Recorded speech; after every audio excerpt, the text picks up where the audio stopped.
हाँ जी मित्रों, मैं हिमी कल्बो। आज भी मेरे पास बहुत सारी यूट्यूब कम्युनिटी की इंटरेस्टिंग न्यूज है भाई, वीडियो को अंत तक देखते रहना। तो बढ़ते में पहली न्यूज की बात कर लेते हैं सौरभ जोशी के बारे में। मैंने आपको कल वाली वीडियो में यार दिखाया था कि सौरभ जोशी जो है वो बहुत बुरी तरीके से फंस चुके हैं। बेसिकली उन्होंने अपने एक व्लॉग के अंदर में E20 पेट्रोल को भाई क्रिटिसाइज किया था नितिन गडकरी को। E20 पेट्रोल भरवाने की वजह से मेरे जो मर्सिडीज GSA 300 की भाई माइलेज है वो 5 पे आ गई है 17 से हटके। एंड अगर तुम्हें पता होगा यार तो 17 मर्सिडीज GLC 300 की जो माइलेज है वो कंपनी क्लेम्ड माइलेज है। रियल माइलेज उसके 10 से 11 के आसपास ही होती है, 9 से 11 तुम लोग समझ लो। तो वहां पर भाई सौरभ जोशी का झूठ पकड़ा गया। ऑल्सो उनको लोग मल्टीपल लोग भाई एक्सपोज वगैरह करने लगे कि ये पेड PR वगैरह कर रहा है, किसी से पैसा वगैरह ये ले लिया है। तो क्या अभी हमें इस पूरे मैटर के ऊपर में सौरभ जोशी के साइड से एक ट्वीट देखने को मिला। बिकॉज एक ट्वीट वायरल हो रहा है जहां पर भाई वो लिखते हुए दिखते हैं, we visited the Mercedes service centre and they found that there was an issue with the engine which was causing the low mileage. I apologise for the misunderstanding regarding E20 petrol. My intention was never to spread incorrect information or hurt anyone's sentiments.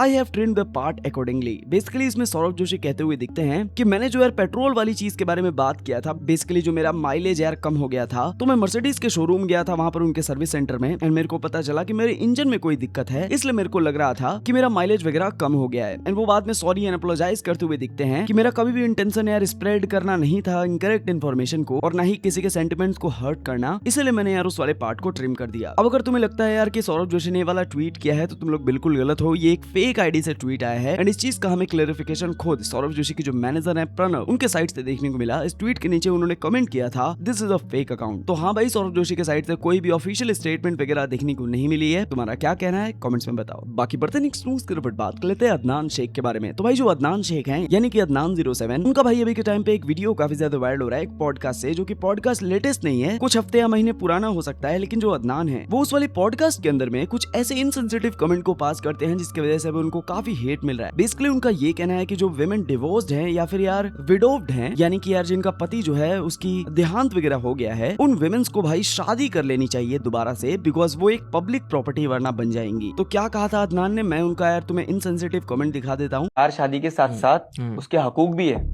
Equally सबको treat करना है। For example widows, divorcee, दो ही चीज होती है, या तो वो शादी करके इज्जतदार एक जिंदगी जिए, उसके साथ में एक नाम ऐड हो, या तो पब्लिक प्रॉपर्टी बन जाए। क्या बेटर है?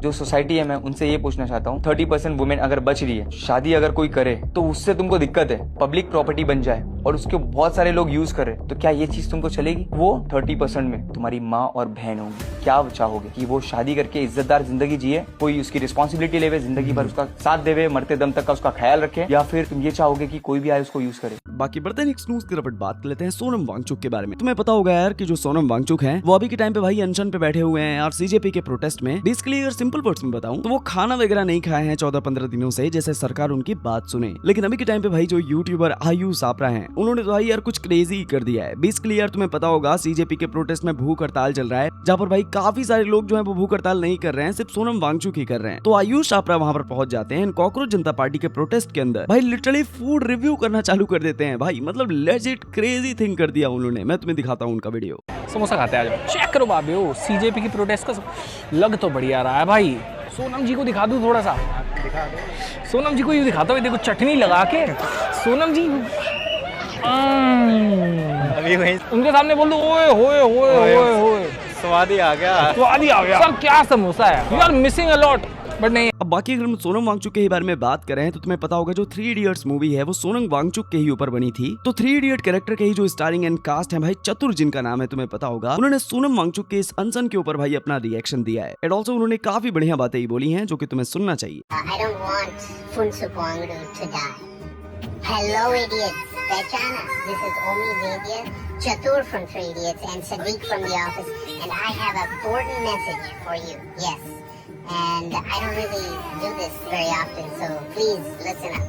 Did you know that Funsuk Wangdu from 3 Idiots, the character that Amir Khan plays, is actually based on a real-life Ladakhi engineer, innovator, educator, reformer named Sonam Wangchuk? I've met this guy.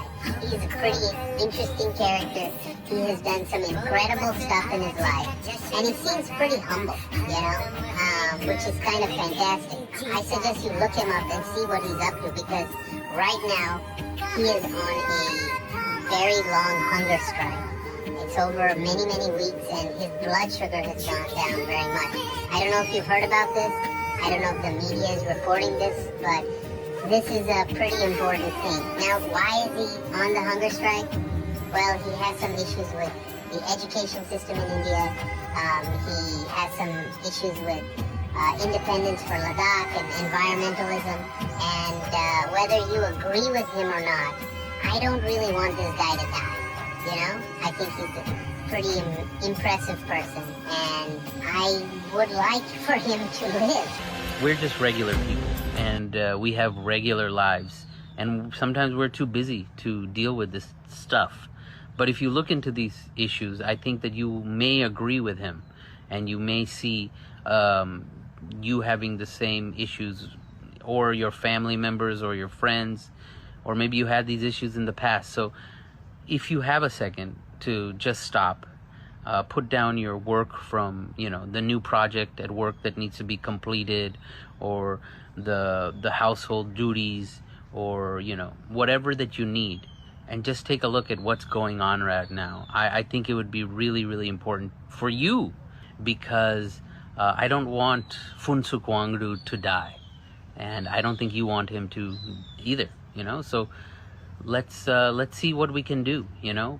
Please retweet, please post on your Instagram. अब बाकी बढ़ते हैं next news की तरफ बात कर लेते हैं लॉकअप के बारे में। तो भाई जो कल का लॉकअप का एपिसोड हमें देखने को मिला है वो तो भाई क्या ही क्रेजी हो गया। बेसिकली कल के एपिसोड में हमें पता लगता है कि भाई एक मिड वीक एविक्शन होने वाला है, यानी कि मिड वीक जजमेंट डे होने वाला है, जहां पर भाई 2 लोग जो है वो एविक्ट होने वाले हैं। एंड लेजेंड तुम लोग नाम सुन के भाई शॉक हो जाओगे। पहला जो एविक्शन होने वाला है वो होने वाला है माधुरी ग्रोवर का, एंड दूसरा एविक्शन होने वाला है आकांक्षा चौधरी का। आई नो आकांक्षा चौधरी के फैंस काफी ज्यादा इस चीज से डिसअपॉइंटेड हो गए होंगे, लेकिन यहाँ पर एक बहुत बड़ा ट्विस्ट है। बेसिकली एविक्शन तो हो जाएगा इन दोनों का, लेकिन जो आकांक्षा चौधरी हैं उनको एक सीक्रेट रूम में डालने वाले हैं, एंड कुछ दिनों के बाद में भाई उनको दोबारा यार घर के अंदर भेज दिया जाएगा। एंड यहाँ पर भाई एविक्शन होने से आकांक्षा चौधरी को एक बहुत बड़ा फायदा होने वाला है, बिकॉज वो भाई सीक्रेट रूम में बैठ के भाई सबकी यार बातें वगैरह सुन पाएंगी, और ऑल्सो अपने गेम को और भी इंप्रूव कर पाएंगी। अभी के टाइम पे ये र्यूमर ही आ रहा है यार, लेकिन मेरे को जहां तक लगता है ये बिल्कुल ट्रू होने वाला है। तुम्हारा क्या कहना है कमेंट्स में बताओ। अगर हम लोग आकांक्षा चौधरी के बारे में बात कर रहे हैं तो यार जो आकांक्षा चौधरी की दोस्त हैं जिनका नाम दिशा सिंह है, वो भाई सपोर्ट करने के लिए आई हैं आकांक्षा चौधरी के, और ऑल्सो वो श्रेया कालरा के हरकतों के ऊपर उनको कॉल्ड आउट करती हैं। बेसिकली उन्होंने क्या कहा है मैं तुम्हें दिखा देता हूँ। सो गाइस, आज के एपिसोड में मुझे बहुत प्यारे पॉइंट्स मिले हैं और मुझे जल्दी जल्दी बोलना है क्योंकि मेरे अंदर ना रुक नहीं पा रही है कुछ चीजें। तो श्रेया ने बोला है कि आकांक्षा मुझसे इसलिए सॉर्ट आउट नहीं करती क्योंकि उसको फिर लड़ने को कौन मिला।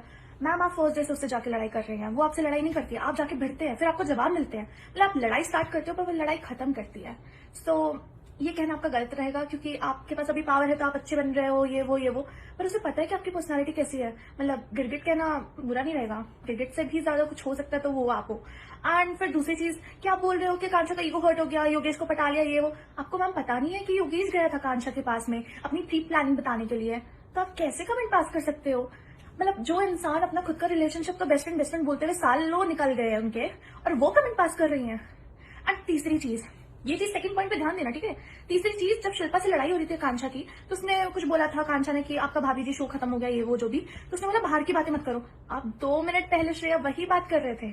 आप तो मतलब फर्स्ट डे से स्प्लिट्स वाला के पीछे पड़े हुए हो यार। मतलब आपको स्प्लिट्स वाला वापस करना है क्या? मतलब मुझे नहीं पता उसने किया है नहीं किया, बट अगर आपको वापस करना है तो प्लीज जाइए। और लास्ट चीज ये कि मुझे शिल्पा समझ ही नहीं आ रही है। मतलब पहले आप खुद पंगे लेते हो और फिर आप एक्सपेक्ट करते हो सामने वाला कुछ बोले ना, और जब बोल देते हो तो उसे कुछ करंट से दौड़ने लग जाते हो। मतलब कुछ समझ ही नहीं आती मुझे तो वो क्या है, बट छोड़ो जो भी है। मैं तो कांक्षा के टूवर्ड बायस्ड हूं, तो जिसको जो बोलना है बोलते रहिए।